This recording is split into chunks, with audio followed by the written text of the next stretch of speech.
What's up, everybody? Welcome back to Mohawk Motors. My name is Jason. So I haven't finished anything I'm working on in the garage or the driveway in order to get a video uploaded in time for you this Saturday. It's Thursday night now, and I'm trying to put this together with some valuable content for all of you so you don't miss me this weekend. Now, something that I get asked a lot is, Jason, if you were doing your first LS swap, what engine would you use? Well, it's a great time. I'm going to show you my top 5 choices of 3rd gen LS engines to use for your swap. And here's a shocker, none of them are the LS1. Let me show you what I'm talking about and why.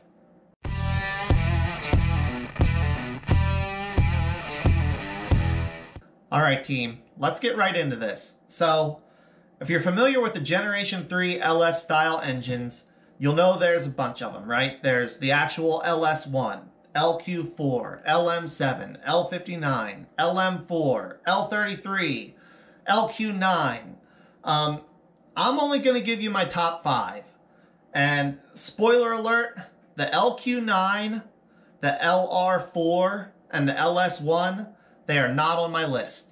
There is no substantial, significant reason to use any of those engines. The LS1 and the LQ9, in my opinion, are overpriced and available. The LR4, although abundant, there's really no advantage to them. The 5.3 is just as abundant and available. You get the extra displacement, typically for the same price. So, the LR4, the LQ9, and the LS1 didn't even make my list.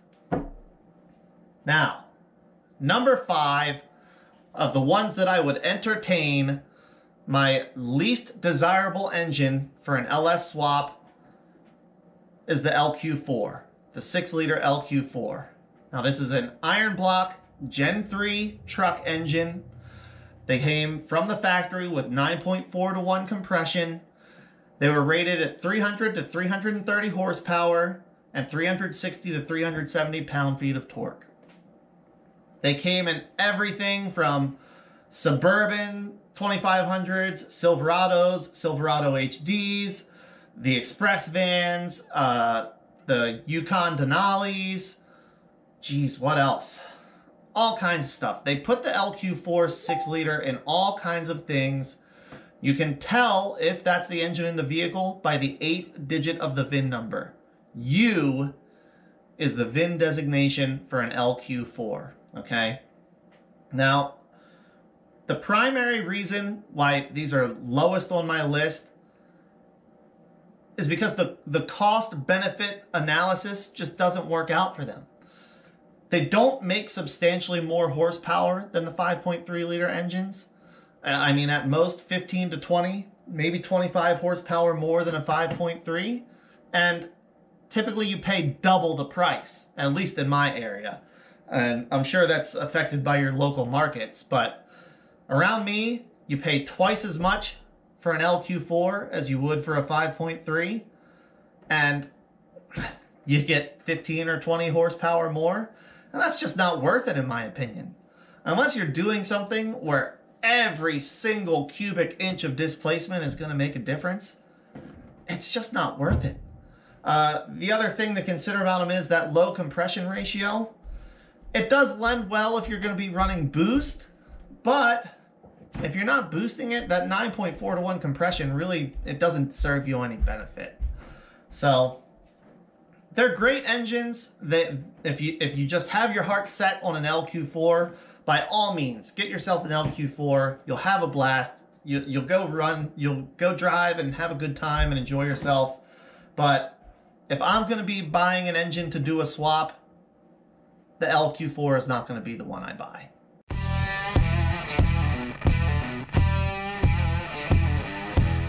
All right, everybody. Number 4 on the list. Now, I gotta be honest with you, I have a personal affinity for these engines. I really love them, largely because of their aluminum block, their ease of swapping once you have one, and their higher compression ratio. And if that has already tipped you off to what it is, good job, way to go. But the L33, this is a aluminum block, 5.3 liter high output engine.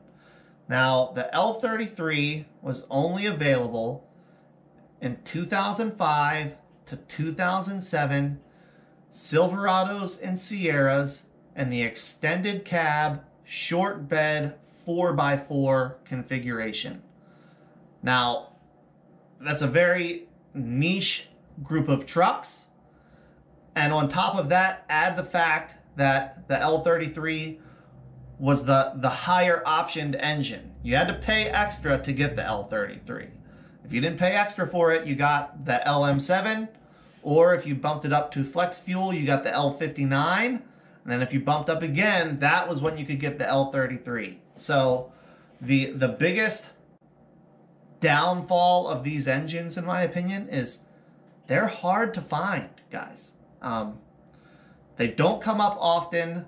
They're not, the trucks themselves aren't old enough yet that people are getting rid of them at low prices. And man, for the most part, they just run good for a really, really, really long time. Now, I mentioned some of the specs.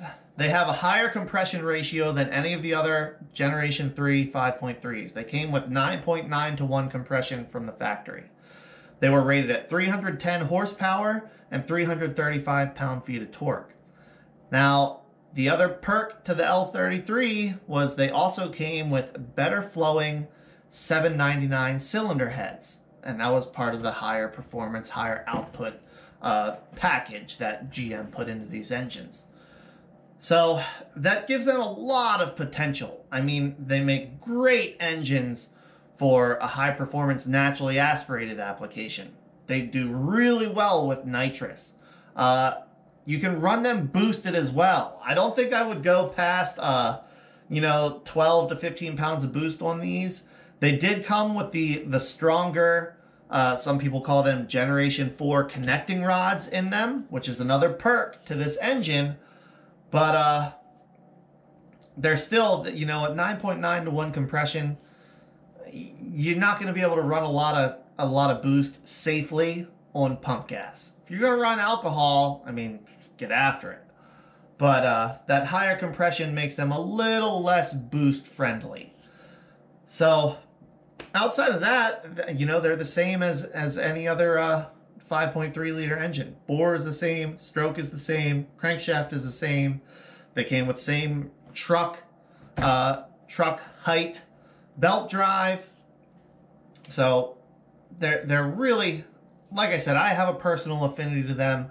I've got a horde in the garage that I don't know what I'm going to do with them yet, but I know I'm going to do something with them eventually.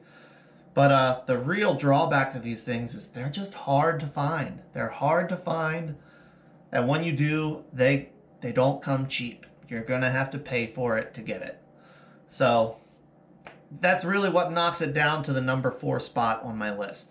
If they were more commonly available, they'd probably be less expensive. And that would really bump them up, in my opinion. If you're trying to build a lightweight race car, this would be where I tried to start with. But if you can't find one, there are other options. We're going to get into that next.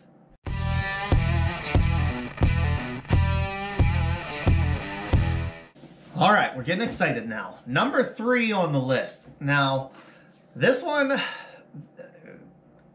this is kind of like the, I guess the engine hidden in the closet.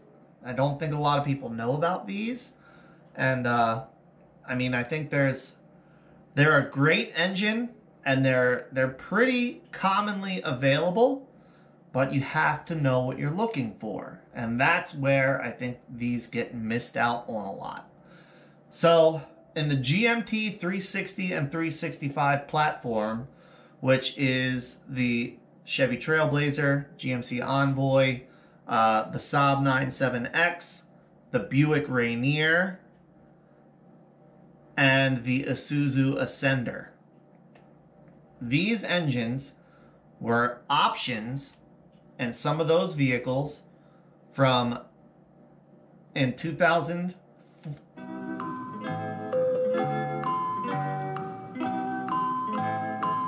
in 2003 and 2004, and in some 2005s.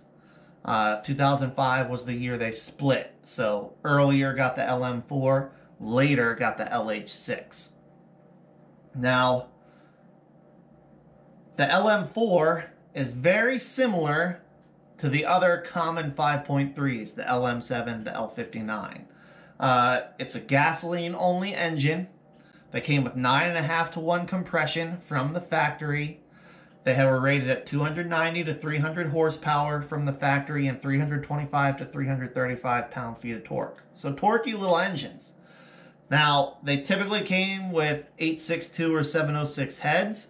Some of those early ones in 2005 got 799 heads. I've seen them both ways. It's just luck of the draw, and you see what you get, right? The great thing about these and what I really like about them is they're aluminum block, so they're 100 pounds lighter than an iron block engine.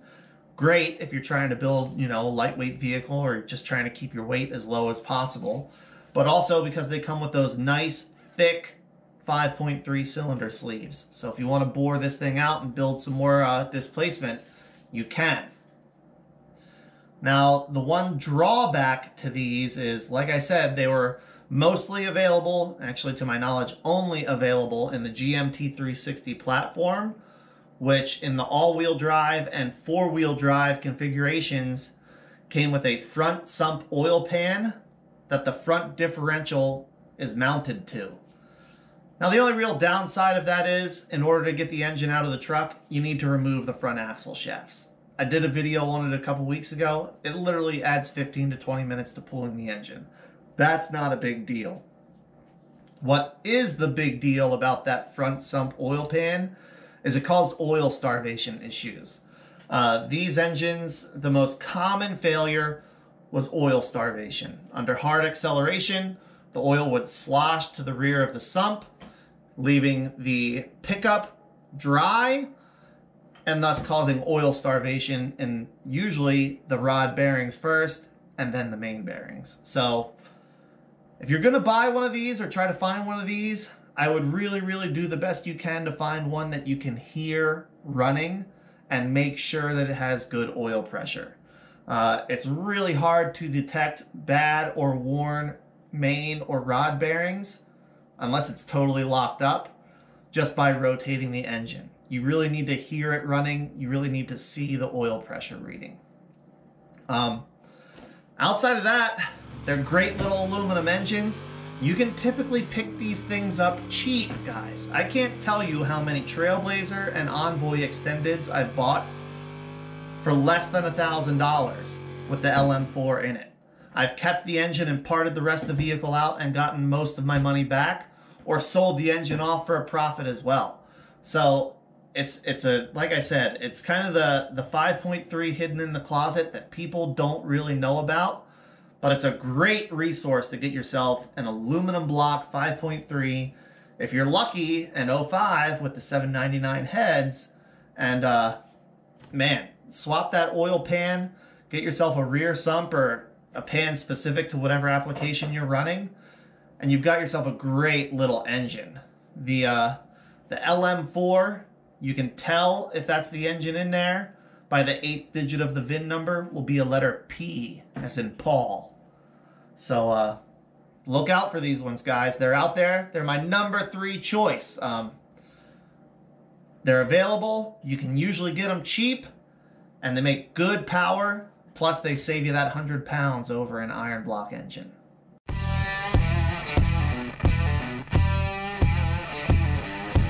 All right, making our way through this list, guys. Number 2, my second most favorite engine to buy for an LS swap is the L59.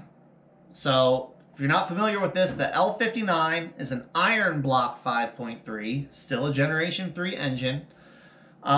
And these were the flex fuel capable engines that GM used from 2002 to 2006 and early 2007 in the classic body style.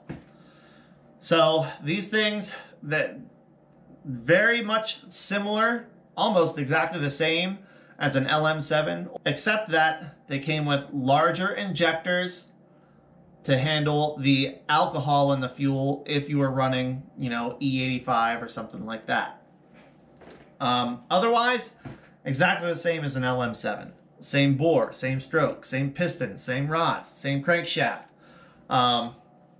If you can find one like a 2005 or a 2006, those usually will have the stronger, later style connecting rods in them.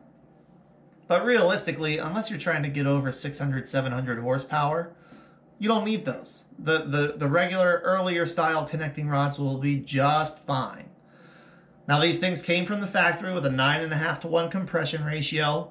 They were rated at 285 to 295 horsepower, 320 to 335 pound-feet of torque. They typically had 862 or 706 cylinder heads on them. Depending on where you're getting it, somebody may have swapped the cylinder heads. I haven't seen them from the factory with anything besides 862s or 706s. Truck style intake, rear sump oil pan, truck depth accessory drive in the front. You know, your very typical Tahoe, Suburban, Silverado, Sierra, Yukon, Yukon XL, Avalanche. All of those things came with L59s in them if they were flex fuel capable. Great engines. The only downside to these is, you know, flex fuel was an option. So they aren't as available as the standard LM7 engine is, but they're still out there. They're still fairly common. I mean, typically when I go to the junkyard, I'll see at least 2 or 3 of these things out there. So they are out there. They are available. If you're going to buy one from somebody, private party, more than likely they don't even know the difference between an L59 and an LM7, or that they're different engines at all. So you can still pick them up for a very fair, very reasonable price and get yourself those little bit bigger injectors. If you're going to be running some kind of power adder, those bigger injectors are going to help you out. So it's my number 2 choice. I really love them. The only drawback to them is they're not mega available. They're available, but they're not the most available. If I'm trying to get an engine for a swap, I want to find something that I can get easily, I can get cheaply, and if I blow it up, I can get another one. So that's it on that one, guys. Let's get to number 1. I love these little engines, and I'm going to tell you why.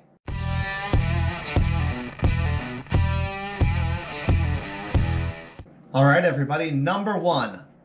My most favorite, preferred engine, if I were going to buy an engine to do a swap, would be the 5.3 liter LM7. Guys, the biggest reason behind this is very simple. These things are everywhere. This was the base model. GM put it in there, unless you asked otherwise, engine in Suburbans, Tahoes, Silverados, Sierras, Yukons, Yukon XL. Oh, geez, some of the vans. I mean, GM just put these engines in everything. This was the default engine option. As a result, they're everywhere. They're everywhere. You can't drive down the street or walk through the junkyard without seeing a vehicle with an LM7 in it. I'm telling you, they are so plentiful. They've got to be the most plentiful engine in existence right now.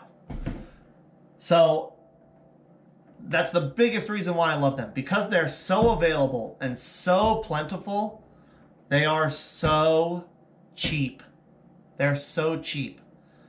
I mean, on a typical day, if you really look on Craigslist and Facebook, I'd be willing to bet, I mean, unless your market is just super dry, you can find a complete LM7 for $300 to $400. I mean, in my area, I can get on Facebook Marketplace and find 2 or 3 trucks or SUVs with LM7s in them for less than $1,000 running. So they're readily available. They're easily bought. They're cheap. And they have great specs. They're an iron block engine. They came with 862 or 706 heads. The later years, like the 05, 06, and 07, typically had the stronger, later style connecting rods in them. Which again, nice benefit. Absolutely not necessary unless you're trying to make, 6, 7, 8, 900 horsepower. 9.5 to 1 compression ratio. They were rated at 270 to 295 horsepower. It really just depended on what vehicle it was in. And 315 to 335 pound-feet of torque. So they're no slouch, guys. They're comparable with all these other engines I've mentioned before, except more available and cheaper to buy. The crankshaft is the same as all the other 5.3s. They have the same pistons as the L59 and the LM4. They're great little engines. You can find them everywhere. And what I really love about them is think about how many of these things you have just seen just get beaten and abused and just wailed on day after day after day. And they just keep coming back for more. Change the oil in them, change the oil filter, do the regular scheduled maintenance, and these things will just take a beating. And they keep coming back for more. So they're rugged, they're strong, they're great little engines, and I can't say enough, you can get them cheap. When you're looking for one, 8th digit of the VIN, letter T, as in Tony. That's how you know it's an LM7. And just grab that thing up, guys. It's easy to bump the compression up in these things. You can mill the heads or get thinner head gaskets.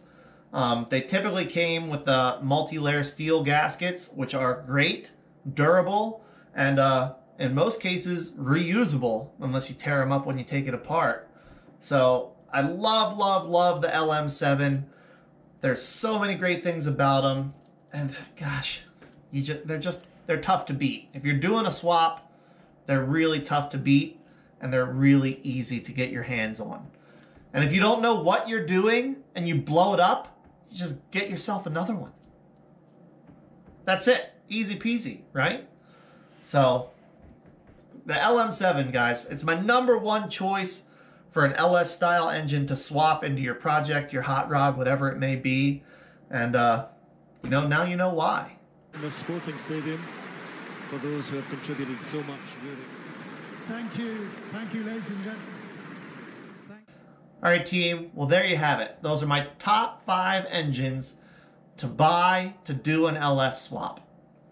No matter what you're swapping it into or what your plans are, the primary factors for me are price and availability. Depending on what you're doing, maybe those aren't primary factors for you. But no matter what you're looking for, I hope you can find it. I hope this was helpful to you. If you're trying to look up the information I shared, I go to On All Cylinders. Great resource for engine specifications, and I use that all the time when I'm trying to find information, so hopefully that helps you as well. But that's it for this video. Hopefully it'll be a long time before I have to do another talking head video like this. Maybe this is my first one. I hope it is. Hopefully last one. But I appreciate all of you for watching, supporting this channel, subscribing, commenting. I love interacting with all of you. So thanks so much for doing that. And thanks so much for watching, everybody. Until the next video, take care.